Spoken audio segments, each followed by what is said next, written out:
Jual emas banyak tempat boleh jual di luar negara, tiada PG pun. PG pun terima semua jenis emas kan. Bagus sangat statement ni. Jadi kalau tuan-puan hari ni masih lagi belum tahu tentang kelebihan emas di Publigo selain well establishnya Publigo dekat Malaysia ni, boleh save video saya dulu sebagai rujukan pada masa akan datang.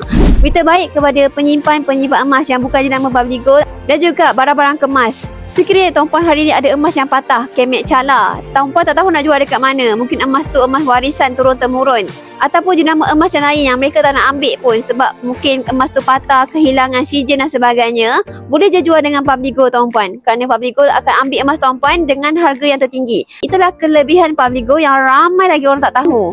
Ada penyimpan emas saya tuan-puan, tahun ni nak pergi haji. Dia perlukan duit untuk penuhkan tabungannya di tabung haji tersebut.